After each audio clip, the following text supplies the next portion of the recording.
you can count on. Channel 3 Eyewitness News, live at 5. A teacher fired at least one shot in a classroom at Dalton High School. Police say a witness heard gunfire and called police. We have multiple crews gathering new information about what happened. We begin with David Carroll, live in Dalton. Well, Cindy, this afternoon, Dalton High School was a scene of panic and chaos. You had students running down the hall after a very frightening situation.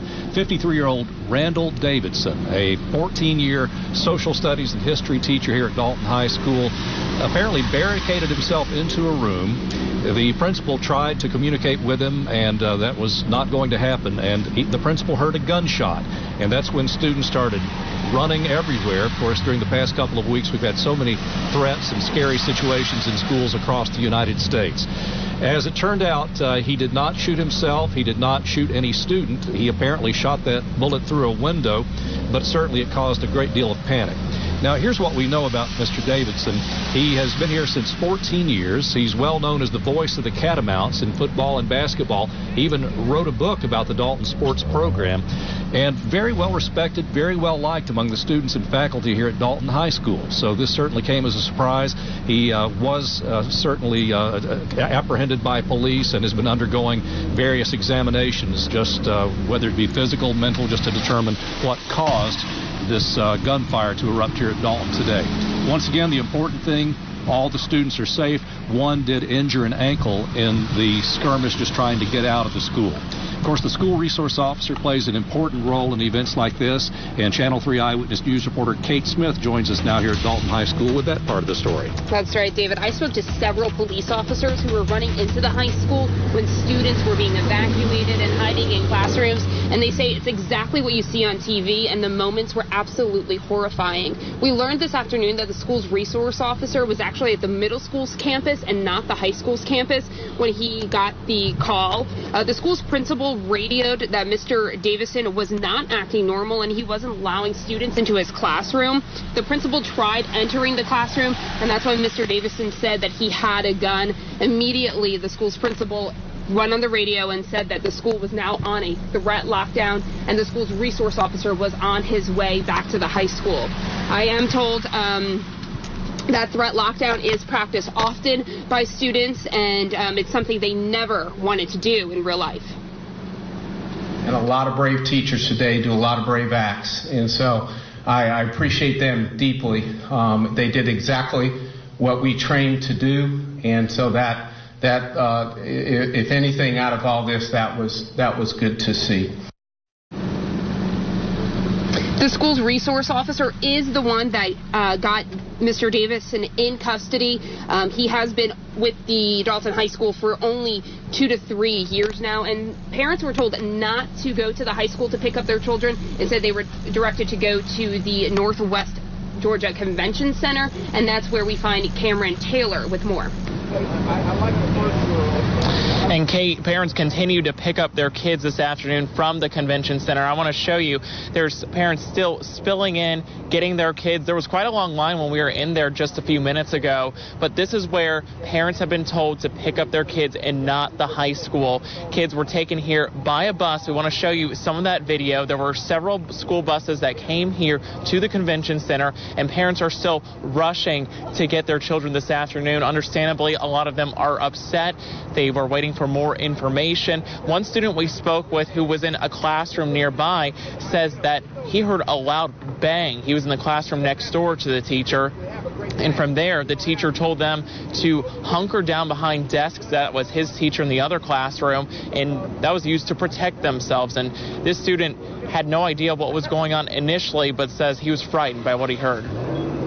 She was everybody take cover, turn off your cell phones and be quiet, and then she made sure everyone was all right, and then she just made sure it was good, and then she started looking outside the window, making sure everything was okay, and then by then the police officers came inside and told us to run to the gym. I look back now, we were on something. And those are some things that students and teachers are told they need to do whenever a situation like this arises. I was told they are on a code red for a threat. And students I spoke with never expected that a teacher would be involved in something like this. They say teachers are the ones that are supposed to protect them.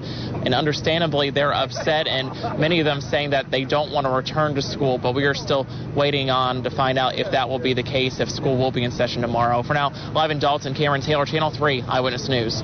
Thank you, Cameron. Parents were scrambling to reach their children who were inside Dalton High School. Natalie Potts has been following social media, and you can tell us how parents and students were using that to communicate. Yeah, Cindy, it was absolutely terrifying, as you can imagine. One parent we talked to shared those terrifying moments. She tried to reach her daughter today. Anne-Marie Jacobs received a text from her daughter, Emma, saying they were, quote, "We're under a threat attack," and, quote, "It's real." Moments later, another text saying a teacher had locked himself in a room and was, quote, "freaking out, yelling."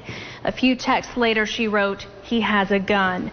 Then, quote, "People are saying he's holding kids inside of his room, but I don't know." We later learned that Davidson was in fact barricaded in a classroom by himself. Anne-Marie shared with us the text she sent pleading with her daughter to answer the phone. Her daughter could not answer because the teacher was blocking the door with a desk and had instructed students to stay quiet. Not knowing what was happening, Emma then writes to her mother saying, "The SWAT team is here." Now, this cell phone video from inside the school shows students running for the exit in a panic. Police say at least one student suffered an ankle injury during that chaos. That student was treated on the scene and is okay. Students we talked to say teachers encouraged them to be quiet as they ran. The teacher police say is responsible for all of this is also receiving support on social media. Many who know him are asking for prayers. Students are also posting about Davidson, saying he was a role model, making it hard to understand why this has happened. Cindy? Natalie, thank you. Exactly 1 week ago, the principal used Facebook to spread the word about keeping students safe. Latrice Curry joins us live with more on what he had to say. Latrice.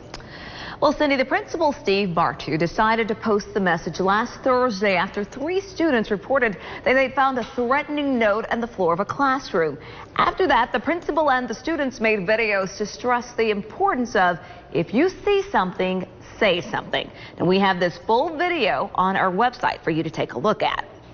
New this afternoon, a bill that would allow some teachers to carry guns on campuses across Tennessee.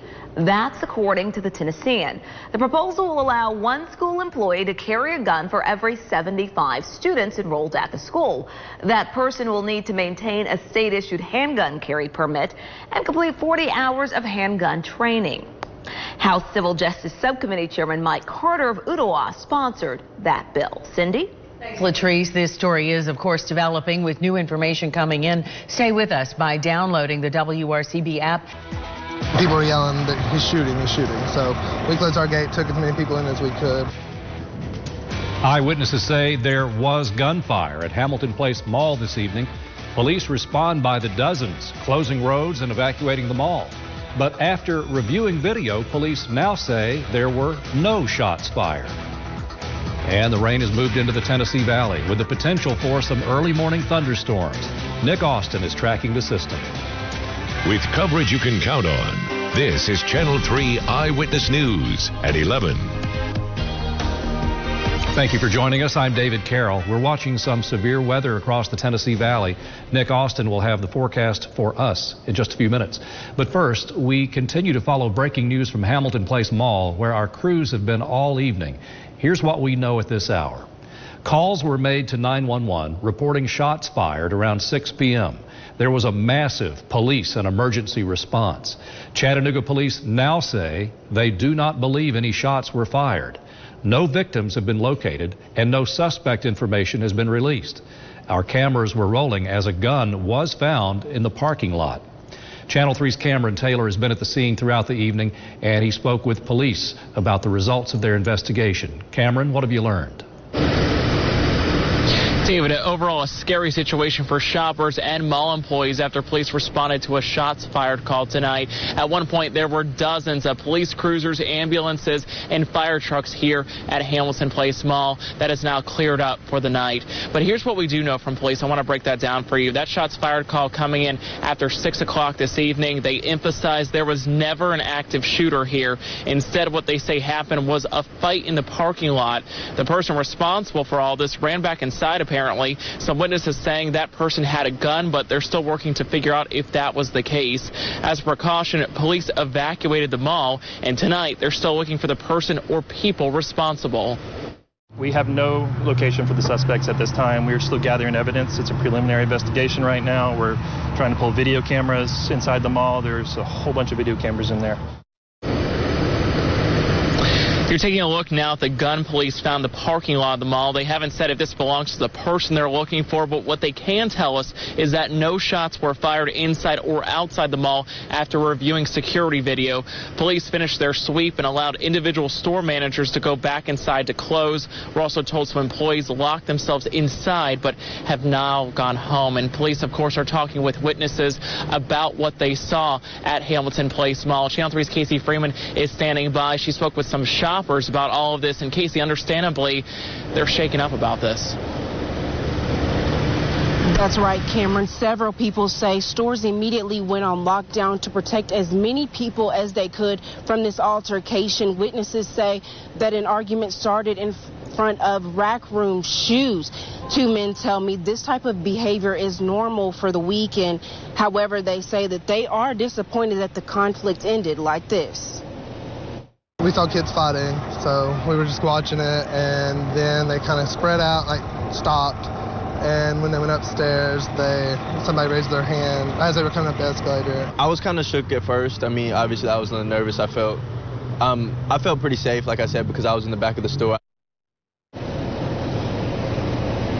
Josh Scholl, who works inside Hamilton Place Mall, says that stores took in as many people as they could before closing down their gates, as well as turning off the lights and the music inside of the store. Of course, is our top story today. Right now, we have team coverage throughout the area. High-res radar is now showing a lot of the rainfall kind of breaking apart across Chattanooga. Channel 3's Casey Freeman has been on the scene there all day, and she joins us now with what she's learned about the incident. Casey. Cindy, David, it's still a very active scene out here in Cleveland. As you can see right now, crews are working to kind of repair some of this damage that happened in just moments ago. The siding of that building just fell off. It wasn't earlier today. Engineers and officials are still working to determine the cause of this partial structure collapse. Everyone from the daycare went to Tennova Westside Hospital until all the kids were picked up by their parents. And now Tennova is literally right next door to the daycare, about 100 feet away. Parents were notified to pick up their children around 10 o'clock this morning. Our team coverage continues now with Michelle Herron. She joins us live from Soddy Daisy. And Michelle, we understand that one person has drowned. Tell us about that. Yes, Cindy, one person has drowned due to flash flooding that happened this morning in the area of Depot Street, and that is where we are at now. Even though the rain has stopped, the flooding has not. There is still a lot of water, even though a lot of it has gone down compared to earlier. I mean, and just to show you how powerful these flash floods were, there is a refrigerator that is here behind me. So that water was so powerful that it was able to pick up a refrigerator and a lot of these trees. I've seen stumps, multiple mailboxes have been uprooted from the cement in the ground. I mean, this water came with some force. I've seen a lot of video from a lot of folks. Crews performed a number of water rescues from folks who suddenly became trapped in their homes because that water came in so quickly. But then just as fast as the water came in, the water then started to recede, at least from around the roads and around some of those homes. I was panicked. I've never seen it this high before. Amy Robertson's neighbor called her early in the morning to tell her that her yard was flooded. A few minutes later, Robertson, her son, and dog were evacuated by Dallas Bay rescue crews. They used extra caution because she is 6 months pregnant. With over 4 inches of rain since Monday and the rain continuing to fall, many roads in our area are now flooded. Matt Lee with the Hamilton County Sheriff's Office gave advice on staying safe. He stated if you do not have to be out driving on the roads, it's better to stay off of them, especially in low-lying areas. If you do need to get out and drive, avoid flooded roadways. If a road barricade is present, do not drive around it and do not try to drive through the water. Barricades are there for your safety and the safety of others. It's actually against the law to go around a barricaded road. If you're seen in the presence of an officer, it can be a misdemeanor. This is one of the roads that closed. This is Cummings Highway, and as you can see, water has filled this area. The road completely closed off. Water is almost knee deep, and I'm not even in the middle of it. Channel 3's Casey Freeman continues tonight's team coverage with how the problem will be fixed. Casey. Cindy, I'm here at Riverview Park, where this sign is usually here whenever it does rain hard, is what neighbors tell me. It reads sanitary sewer overflow, avoid physical contact with area, exposure to water may cause a health risk. Caitlin Chastain is downtown on Broad Street, where lightning reportedly struck the James building, causing it to crumble. Yes, Cindy, it was the top of the outside of the building. You can see now that the road here is closed behind us. This is West 8th Street. It's closed for safety reasons, and we're going to show you why. Take a look at this. You can see just how big those pieces of brick are that fell from the building. Like you said, it was reportedly struck by lightning earlier today. We spoke with an eyewitness who said she heard a very loud burst of thunder, then looked out her window and saw the bricks coming down the side of the building and crashing onto the sidewalk. Chain reaction accident causing a 37 vehicle crash on I-75 in North Georgia. Channel 3's Kate Smith is live in Ringgold from the tow yard with a closer look at the damage. Hello, Kate.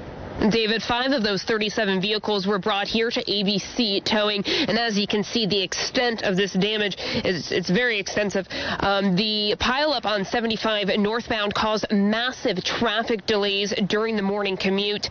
Georgia State Patrol says 15 vehicles collided due to the icy conditions. Another 22 were damaged or slid off the road. They believe the crash was likely caused by freezing rain. Over 5 towing agencies responded to today's crash. We have crews all across the Tennessee Valley keeping an eye on this winter mix.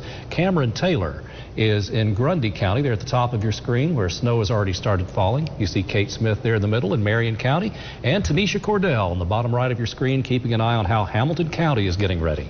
First, though, we start with Paul Barris. There are winter weather advisories. We used to call those many years ago travelers advisories from Scottsboro and Jackson County through Marion County, Sequatchie, Bledsoe, on westward into Grundy, and also right in the middle Tennessee. Van Buren County's under an advisory for tonight. Cameron Taylor has been following the salt truck drivers throughout the day. Cameron, you're in Grundy County, and people who live around here sometimes wonder why Grundy County schools are the first to close. You're seeing it firsthand. David, we have seen and felt it all here in Mount Eagle today. As you can tell, the wind is very strong. We have seen the rain, fog, and snow here today. And, you know, I-24 is a major interstate connecting people from Chattanooga to Nashville and beyond, and that's why TDOT crews are making sure drivers are safe tonight. Snow made its way to Mount Eagle. Laura Stroud saw it happen as she drove up the interstate. I was just going north on 75, and it wasn't even snowing. I come and turn off this exit to get gas, and it's snowing. So that was a quick change. Snow doesn't scare Stroud since she's from northern Illinois. She's on her way back home after making a trip to Florida.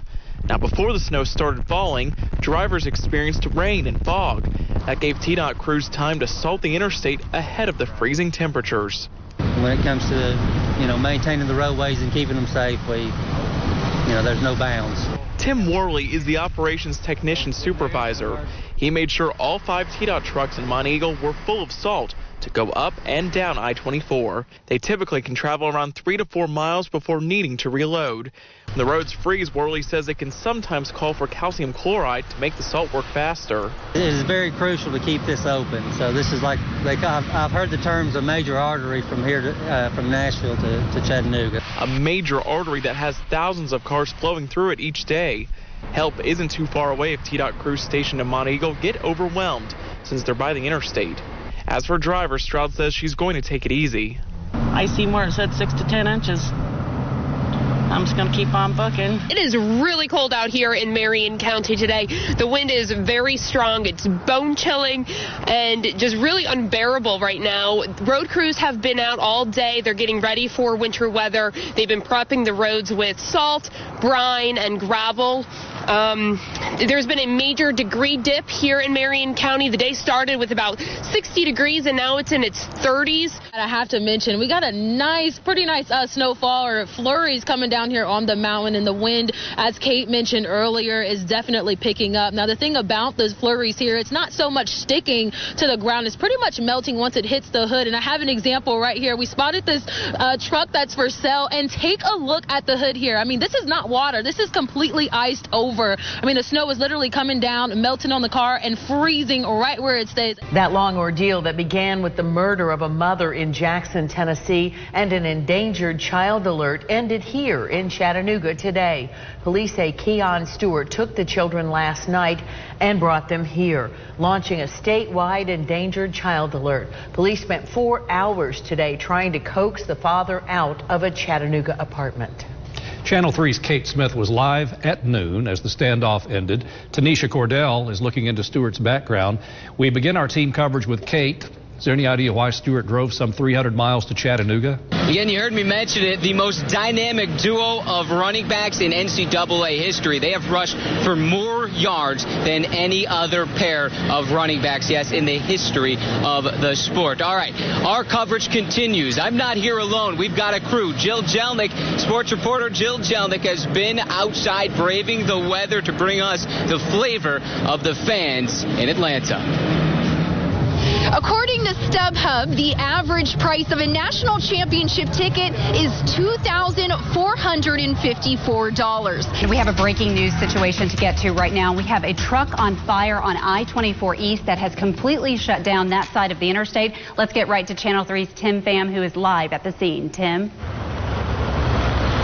Well, Lori, we just arrived just moments ago, but I want to step out of the way so you can get a clear picture of what's happening right now. You can see that the front end of this semi is on fire right now. All eastbound lanes near the split, near exit 185, all shut down. Traffic is at a standstill right now. You cannot get anywhere near the split because obviously of this situation right now. We don't know a lot about the situation or how this happened or if anyone is hurt, but you can see in these pictures right now that this tractor trailer is on fire. So we're going to keep watching this situation out here. Again, you guys, the roads are very slick this morning. We don't know if this incident is weather related, but you can see it is a very serious incident here on I-24. The flames are still going right now. It looks like they're waiting for firefighters to arrive on scene. There's a couple TDOT trucks here and police on scene, but that's about it. So that's the latest we have for you here near the split. We're going to keep tracking this. Stay with us on social media as well. We'll keep watching the conditions for you. Well, there you are looking at the suspect. They have him in custody. That is from the manhunt this morning that started in Catoosa County with the carjacking. Okay, let's go to Tanisha live right now for the latest. Tanisha? Yes, Latrice, as you just saw, they just carried the man from the ATV. He was indeed matching the description they described earlier, black male, orange shirt, wearing blue jeans. He was crying, I mean, tears falling down his eyes. I shouted out asking if he had anything to say, and he just shook his head as he continued to cry. As you see, they're taking him down here. He is handcuffed. Again, this all originated from Catoosa County. They said he was involved and connected into a carjacking. He stole a car that was involved with three people inside that car. No one was severely hurt. He then fled the scene, headed to Eastridge, and here we are at the entrance of Camp Jordan where he has been captured. Latrice, well, that cleanup is still going on even several hours after all of this happened during the morning commute. We have learned that those two drivers for that private company out of Marion County have been cited for an insecure load. So take a look at this. This is actually our Sky 3 video of just part of the scene. It actually spans 9 miles from the exit at Signal Mountain Road on Highway 27 North all the way to exit 153. So that is a long time. The ramp to at 153 getting onto Highway 27 is closed at this time. Now, I've been able to learn that actually it wasn't plant manure. The loads were coming from the sewage treatment plant there near Moccasin Bend, and they were taking them to the Dayton landfill. It was treated solid waste, and that is what they are cleaning up right now. We've had to narrow down Highway 27 down to one lane while we're trying to get the cleanup done. So be very, very careful and make sure that you move over and slow down if you are going to be driving through this area today, because there are a lot of people that are out here on the scene. Number one question I've been getting is this safe if this was treated solid waste? I'm told that the biohazard coordinator for the city has been out here and deemed that it was safe and things are okay as far as that aspect. When firefighters arrived, 3 separate buildings on the church property were engulfed in flames. They tried to save one of the structures, but they were simply too late. Many members of the church live around the property and grew up in the buildings that are now gone. My father-in-law's entire life's work is gone up in flames. Good afternoon. Thank you for joining us. I'm David Carroll. And I'm Cindy Sexton. We have team coverage for the midterm elections across Georgia and Tennessee. There you see our lineup of reporters. They're in Atlanta, Nashville, North Georgia, and all over the Tennessee Valley. We'll have more from them in a moment. First, we want to begin with weather. Several areas around the east and middle Tennessee parts have been affected by storms that move through our area, as well as northeast Alabama. Tanisha Cordell and Brian Didlake will have more on the damage. Chief Meteorologist Paul Barris right now joins us with more on the forecast and what happened. We're talking about real tornadoes there, Paul, aren't we? Yes, we are. There was one in Estelle Springs in Franklin County, and there was another one in near Scottsboro. And Tanisha, just looking over your shoulder there, looks like part of that road, what is it, Highway 56 closed down? What have you learned? It is, David. As you see, like you mentioned, that sheriff deputy is blocking off the road. It's been that way since this morning. Now, this is the tightest race for U.S. Senate in Tennessee in more than a decade. And you've probably noticed with all of those ads you've seen and heard on TV and the radio. Now, Phil Bredesen voted this morning at Hillsboro Presbyterian Church. Another historic election is underway in Hamilton County. This year's voter turnout for the midterm election is record-breaking. And while voter turnout is already high, the count still isn't over. Our Casey Freeman has more for you. Casey. David, Cindy, a staff member from the Hamilton County Election Commission, told me this afternoon they are on track for the same voter turnout as the 2016 presidential election. Preparations underway here at the Marriott in Franklin. More than 1.3 million Tennesseans voted early in this midterm election cycle. That includes Congresswoman Marsha Blackburn. Now we're here in downtown Atlanta at Stacey Abrams' watch party. Right now we're just going to give you an idea of what's happening. All the media has come in and set up. We'll actually be asked to leave in just a little bit while they do a security sweep through the area. Then we'll be coming back in a little over 2 hours is when we're expecting this room to fill up with people as they watch and support Stacey Abrams. Senator Bob Corker will once again be citizen. Bob Corker, with the start of the new year, as his final term in Washington is winding down. He sat down with us today to discuss a wide range of issues. No question was off limits, and he answered as best he could. The question about his future, though, is one he's not quite ready to put in stone. The former Chattanooga mayor only says he does not regret not seeking a third term and that his future in or out of politics is wide open. I have not had a single pang of, gosh, I wish I had run again. Hey guys, it's a lot of fun out here right now, ringing bells, raising money for the Salvation Army. A veteran Chattanooga police officer is accused of driving his city vehicle while drunk. He resigned before a disciplinary hearing could be held, and now documents obtained by Channel 3 show steps were taken to keep his name out of a report. Michelle sat down with the sheriff today, and we understand he says his deputies did give Lieutenant Craig Joel preferential treatment. Michelle? He also says it won't happen again. Now, it's taken us 10 months to gain access to documentation that shows how the February incident was handled. Recorded interviews reveal internal affairs investigators questioned why a well-known police officer's name was left out of 2 reports. The deputy who wrote those reports says she was told to. I was told not to put any names in there just because it was law enforcement, not putting names in there, just be very generic about it. I wish they had simply laid the facts out there. Hamilton County Sheriff Jim Hammond says former Chattanooga Police Lieutenant Craig Joel did receive special treatment during a public intoxication call in February. It started with this 911 call. There's a gentleman in a black Ford car, I believe it is. He's fallen over drunk. And was captured by a nearby surveillance camera. The video shows the 21-year veteran stumbling out of his city-owned vehicle at the Amigos restaurant on Highway 58. Hamilton County deputies Charlene Choate and John Robbs arrive on the scene. Choate explained in an internal affairs interview that she placed Joel in handcuffs when he would not follow commands, but she chose not to charge him. I just don't think public intox charge at that time would have been, I don't think that would have helped him in his situation.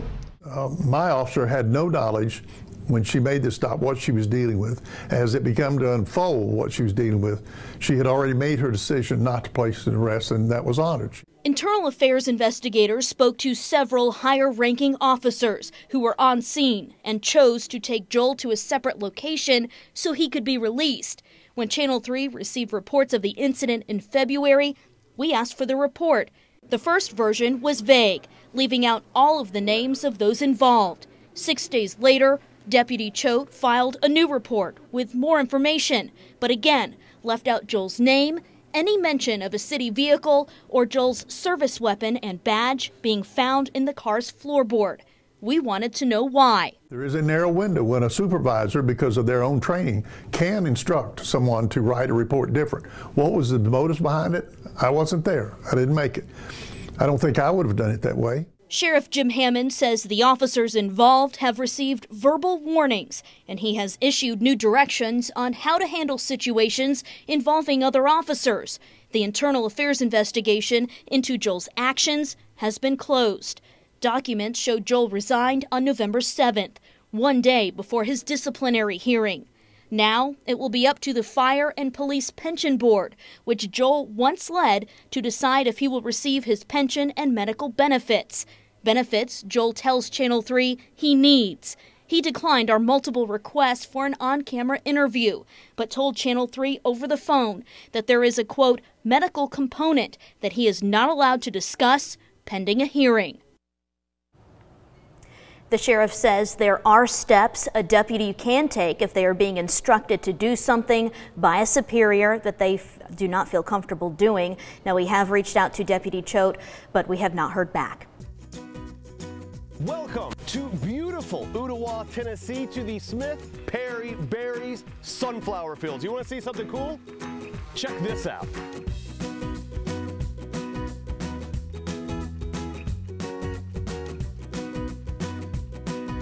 It's sunflower time in Tennessee, and there might not be a better place to see them than on the side of Ooltewah-Georgetown Road.